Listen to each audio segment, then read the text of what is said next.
अच्छा dear student, तो अभी हम in this video we are discussing the muscles of the anterior abdominal wall. Anterior abdominal wall में कौन सी मसल्स होती हैं, now we are discussing. In the previous video we have discuss the anterior abdominal wall, इसके कौन कौन से layers होते हैं, and specially after the discussion of layers we have discussed about the superficial fascia of the anterior abdominal wall, जिसमें दो important layers थे हमारे पास। एक था हमारे पास कैम्पर्स फेशिया जो एक फैटी लेयर था, then we have the Scarpa's fascia, and Scarpa's fascia जो था that was the membranous layer. ठीक है, अब हम डिस्कस कर रहे हैं muscles of the anterior abdominal wall.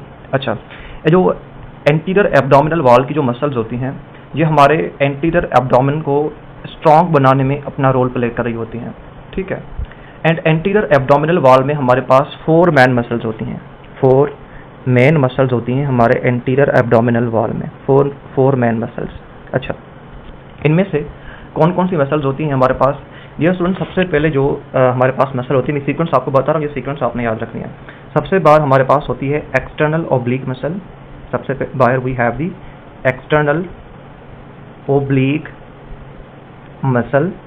External oblique muscle के अंदर हमारे पास जो दूसरी मसल देन पाई जाती है, that is the internal oblique muscle. That is the internal oblique muscle. Internal oblique muscle के अंदर हमारे पास जो मसल होती है, that is the transversus abdominis muscle. That is the transversus abdominis muscle.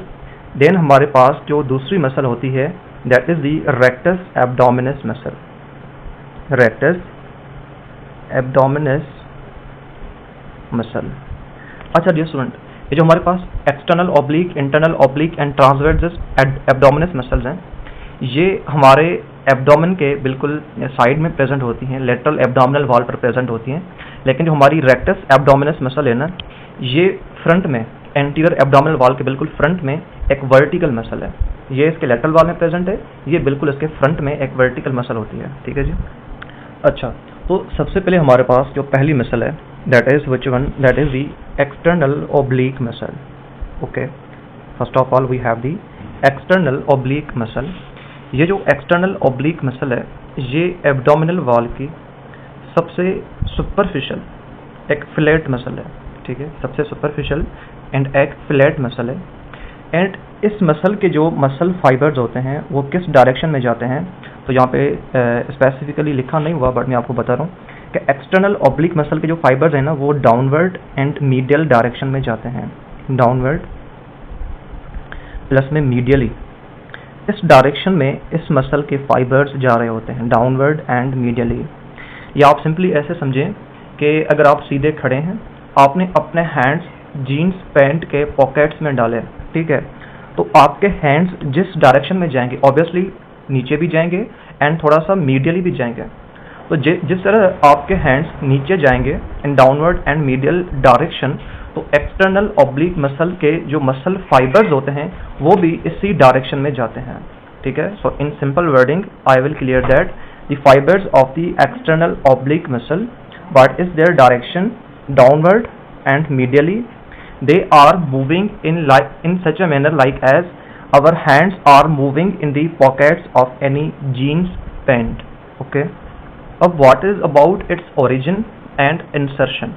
तो डियर स्टूडेंट, इन मसल्स की जो ओरिजिन है वो होती है लोअर 8 रिब्स से। ठीक है, like as 5th, 6th, 7th, 8th, 9th, 10th, 11th and 12th। So lower 8 ribs से इन मसल्स की ओरिजिन होती है। ओके, एंड इन मसल्स की इंसर्शन कहाँ पे होती है? लीनिया एल्बा में, ठीक है, प्यूबिक ट्यूबरकल में, इंग्यूनल लिगामेंट में। ठीक है, linea alba, pubic tubercle, inguinal ligament, इन चीज़ों के ऊपर, इन स्ट्रक्चर्स के ऊपर हमारी एक्सटर्नल ओब्लिक मसल इंसर्ट होती है। अब हम आते हैं कि भाई इस एक्सटर्नल ओब्लिक मसल के क्या फंक्शंस हैं।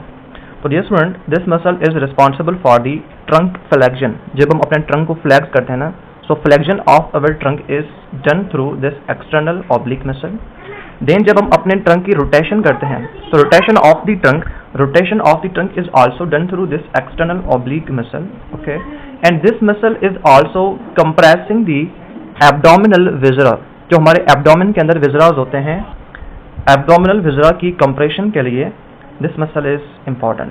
ठीक है student. So these are the functions of the external oblique muscle के ट्रंक की फ्लेक्शन। जैसे आप देखें ना, जब समटाइम जैसे सिटअप्स करते हैं, ठीक है, बॉडी को हम थोड़ा सा साइड में रोटेट करते हैं, ठीक है, एब्डोमेन को टाइट करने की कोशिश करते हैं। So these functions are related to the external oblique muscle, जिसके फाइबर्स मूव करते हैं डाउनवर्ड एंड मीडियल डायरेक्शन में, like as hands in the pocket. This is most famous sentence which is used for the description of the fibers of this muscle. इस muscle की origin lower at ribs से होती है, इनकी insertion linea alba, pubic tubercle and inguinal ligament पे होती है। Then we have the internal oblique muscle. Dear student, जो हमारी internal oblique muscle है, this is present deep to the external oblique muscle, ठीक है, and इस muscle के जो fibers होते हैं वो external oblique से बिल्कुल opposite direction में run करते हैं। अच्छा, एक्सटर्नल ऑब्लिक मसल के जो फाइबर्स थे, they were running in which direction, downward and medially.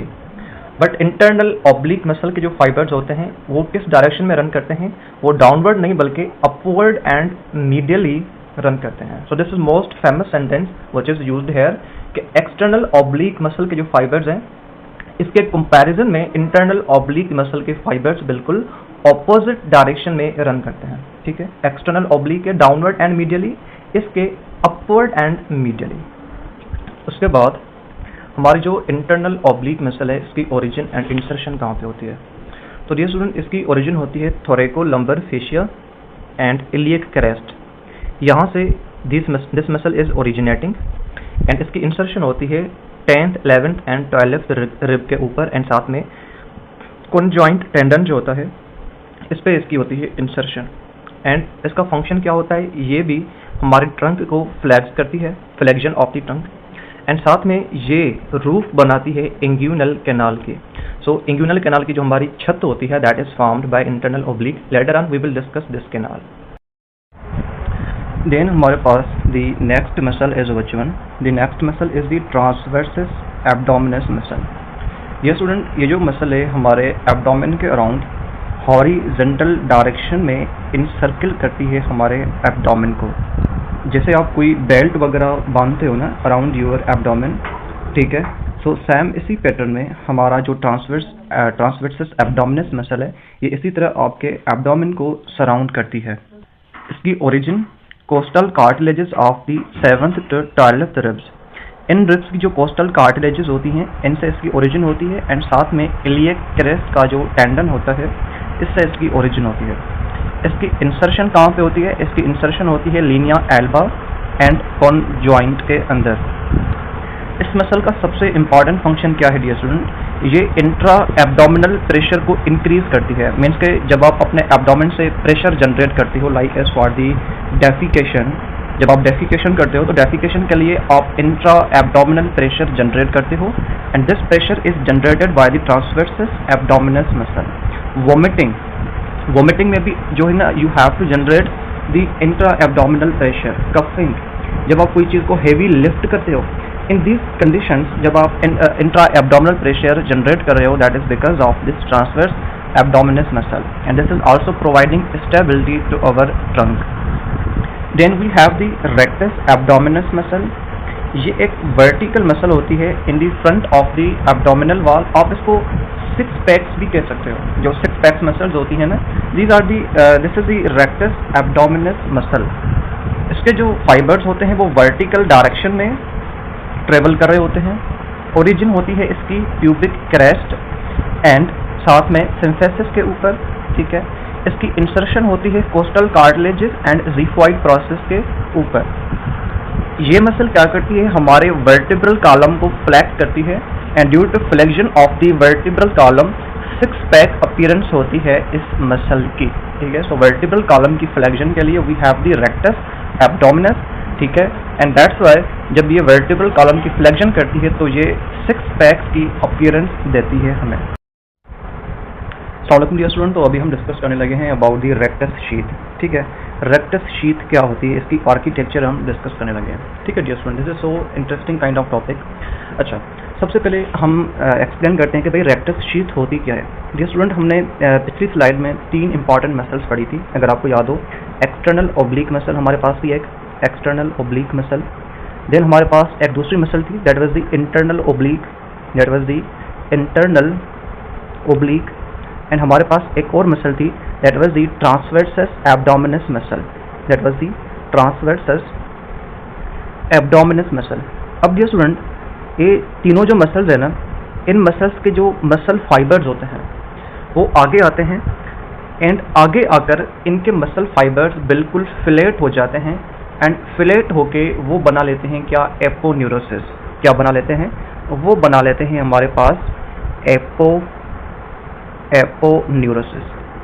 Aponeurosis क्या होती है, जब किसी मसल के मसल फाइबर्स थोड़े से आगे आते हैं या बिल्कुल वो फ्लैट हो जाते हैं, ठीक है। So these flattened muscle fibres are known as aponeurosis. अच्छा डियर स्टूडेंट, जब इन तीनों मसल्स के मसल फाइबर्स आगे आते हैं एंड तीनों मसल के मसल फाइबर्स बिल्कुल फ्लैट होके जब वो एपोन्यूरोसिस बनाते हैं ना, तो वो जो एपोन्यूरोसिस बनता है इन मसल्स का जो एपोन्यूरोसिस बनता है ना, वो एपोन्यूरोसिस आगे आके कवर करता है रेक्टस एब्डोमिनस को। किसको, रेक्टस एब्डोमिनस को।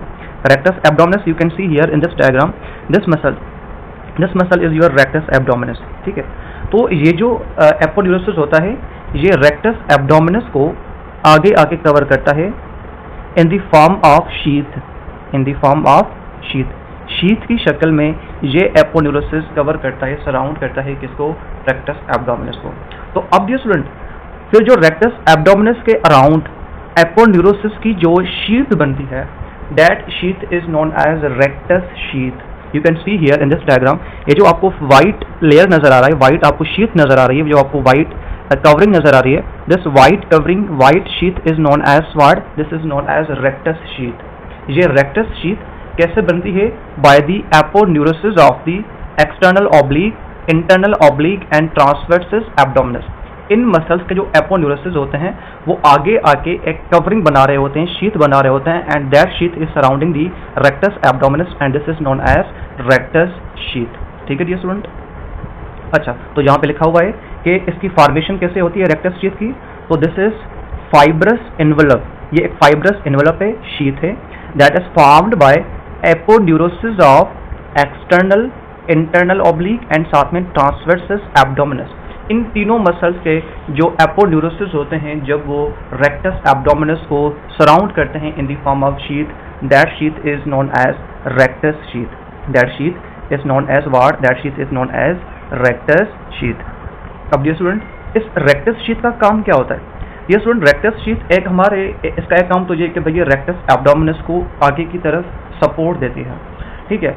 एंड ये जो हमारी रेक्टस शीथ होती है ना, this is main passage of some important vessels and nerves, इसमें से important blood vessels and nerves भी पास कर रही होती हैं, ठीक है। तो रेक्टस शीथ रेक्टस एब्डोमिनस को सपोर्ट देने के साथ साथ this is also the passage of important blood vessels and nerves. Then dear student, यहाँ पे फॉर्मेशन होती है लीनिया एल्बा की, ठीक है। लीनिया एल्बा भी जो है ना, ये भी रेक्टस शीथ से बनता है, and you can see here in this diagram, ये जो आपको मिड लाइन फ्यूजन नजर आ रही है ना, मिड लाइन फ्यूजन नजर आ रही है इसकी, the aponeurosis of external oblique, internal oblique and transversus abdominis. जब इन तीनों मसल्स की जो एपोन्यूरोसिस यहाँ पे मिड लाइन में बिल्कुल फ्यूज करती हैं, so this mid line fusion is known as linea alba, this is known as linea alba. So linea alba क्या है? जब एपोन्यूरोटिक फाइबर्स बिल्कुल मिड लाइन पे आके एक दूसरे के साथ फ्यूज करते हैं, सो इनकी फ्यूजन से लीनिया एल्बा बनता है। So this is your Linnaea Elba, ठीक है डियर स्टूडेंट। ये ऊपर की तरफ थोड़ा सा नहीं होता, ये ज़ीफॉइड प्रोसेस से लेके हमारे I will say pubic tubercle तक जाता है, ठीक है। सो अच्छा, एक चीज़ और डियर स्टूडेंट, ये जो हमारा लीनिया एल्बा है जो बिल्कुल मिड लाइन में प्रेजेंट है, इसकी खास बात ये है कि इसमें हमारे पास ब्लड वेजल्स नहीं होती, इसमें ब्लड वेजल्स नहीं होती। दैट्स वाई हम लीनिया एल्बा के लिए एक सेंटेंस यूज करते हैं कि linea alba is the avascular, this is avascular. क्यों एवेस्कुलर? बिकॉज लीनिया एल्बा के अंदर कोई भी ब्लड वेजल नहीं है। So this is again the linea alba, this is the mid line fusion of the aponeurosis of these three muscles. Okay जी, so यहाँ पे देख लेते हैं लीनिया एल्बा के बारे में क्या लिखा हुआ है। This is mid line fibrous fusion, जो कहाँ से स्टार्ट हो रही है? ज़ीफॉइड प्रोसेस से स्टार्ट हो रही है up to the pubic symphysis, ठीक है। And this is the avascular surgical access site, ये एवेस्कुलर है, इसके अंदर कोई ब्लड वेजल्स वगैरह नहीं होती। एंड डियर स्टूडेंट, देन हमारे पास होती है आर्क्यूएट लाइन। आर्क्यूड लाइन भी एक क्रीसेंट्रिक बॉर्डर है किसका, रेक्टस शीथ का। You can see here in this diagram, ये जो आपको क्रीसेंट्रिक बॉर्डर नजर आ रहा है रेक्टस शीथ का, this crescentic border of the rectus sheath जो हमारे अम्बिलिकस से स्टार्ट हो रहा है, ठीक है, अम्बिलिकस से स्टार्ट हो रहा है, this sharp border of the rectus sheath, this is known as what? This is known as arcuate line. This is known as arcuate line. ठीक है जी। सो arcuate line क्या है? arcuate line क्या है? ये रेक्टस शीथ का एक कर्व्ड या शार्प बॉर्डर है, ठीक है, जो प्रेजेंट है बिटवीन अम्बिलिकस एंड नीचे इसके क्या होता है, प्यूबिस होता है, ठीक है, प्यूबिस रीजन। सो यहाँ पे लिखा हुआ है कि arcuate line this is the crescentric border located between umbilicus and pubic symphysis. आप इसकी एक्सटेंट को याद ना भी करो, बस आप इतना याद करो कि जो क्रीसेंट्रिक बॉर्डर होता है हमारे रेक्टस शीथ का, ठीक है, जो अम्बिलिकस के बिल्कुल पास होता है, this is known as our arcuate line. अब डियर स्टूडेंट, ये जो आर्क्यूएट लाइन है ना, this is very important landmark, this is very very important landmark. Why? Because arcuate line के ऊपर एंड आर्क्यूएट लाइन के नीचे जो हमारी रेक्टस शीथ है ना, इसकी आर्किटेक्चर थोड़ी सी डिफरेंट होती है। कैसे डिफरेंट होती है डियर स्टूडेंट, अभी मैं आपको बता रहा हूँ, बट आपने क्या याद रखना है, आपने ये सेंटेंस याद रखना है कि आर्क्यूएट लाइन के अबव एंड बिलो जो हमारी रेक्टस शीथ होती है, its architecture is not same, its architecture is the different. How is the different dear student? Important thing is that ये जो हमारी आर्क्यूएट लाइन है ना, आर्क्यूएट लाइन, इसके ऊपर हमारे पास जो रेक्टस एब्डोमिनस मसल होती है ना, इसके ऊपर वाली जो हमारे पास रेक्टस एब्डोमिनस मसल है, इसके आगे एंड इसके पीछे, इसके फ्रंट एंड बैक दोनों साइड पे हमारे पास ये एपोन्यूरोसिस की कवरिंग होती है, ठीक है। अबव द आर्क्यूएट लाइन जो रेक्टस एब्डोमिनस है, that is covered by the rectus sheath या that is covered by the aponeurosis on both sides, front as well as the back. लेकिन डियर स्टूडेंट, इस arcuate line के नीचे जो portion है किसका, रेक्टस एब्डोमिनस का, तो इस रीजन में क्या है, इस रीजन में जो हमारे पास तीनों मसल्स है ना, एक्सटर्नल, इंटरनल, ओब्लिक एंड साथ में ट्रांसवर्सस एब्डोमिनस, इनके जो सारे एपोन्यूरोटिक फाइबर्स हैं ना, वो बिल्कुल रेक्टस एब्डोमिनस के आगे आ जाते हैं, ठीक है। इनके सारे जो एपोन्यूरोटिक फाइबर्स हैं वो बिल्कुल आगे आ जाते हैं। तो पीछे की तरफ हमारे पास रेक्टस एब्डोमिनस को कोई भी एपोन्यूरोटिक फाइबर्स नहीं मिलते, ठीक है। सो पीछे की तरफ फिर क्या होगा, इस रीजन में जो रेक्टस एब्डोमिनस है, इसके पीछे फिर होता है ट्रांसवर्सलिस फेशिया। क्या होता है? Transversalis fascia. So this is a difference between the rectus abdominis which is present above the arcuate line and the rectus abdominis which is present below the arcuate line. The difference between these two is what? Difference ये है कि rectus abdominis का वो portion जो arcuate line के ऊपर होता है, ठीक है, रेक्टस एब्डोमिनस के उस पोर्शन के आगे भी एपोन्यूरोटिक फाइबर्स होते हैं, पीछे भी होते हैं, बट रेक्टस एब्डोमिनस का वो पोर्शन जो आर्क्यूएट लाइन के नीचे होता है ना, ठीक है, उसमें aponeurotic fibres of these muscles सिर्फ आगे की तरफ होते हैं, पीछे की तरफ नहीं होता। पीछे की तरफ होता है हमारे पास क्या? ट्रांसवर्सलिस फेशिया, ठीक है जी स्टूडेंट। तो यहाँ पे लिखा हुआ है कि बिलो आर्क्यूएट लाइन के नीचे क्या है? All three aponeurosis pass anterior to the rectus, ठीक है। तीनों जो एपोन्यूरोसिस होते हैं वो रेक्टस एब्डोमिनस के आगे आ जाते हैं, लेकिन पोस्टीरियर वॉल पे सिर्फ क्या होता है? ट्रांसवर्सलिस फेशिया होता है। But above the arcuate line हमारे पास क्या है? अबव द आर्क्यूएट लाइन हमारे पास सीन ये है कि जो हमारे पास एपोन्यूरोसिस हैं वो आगे भी आते हैं एंड पीछे भी आते हैं। किसके एपोन्यूरोसिस? इन तीनों मसल्स के aponeurosis, external oblique, internal oblique and transversus abdominis muscle. Now we are moving to our next slide.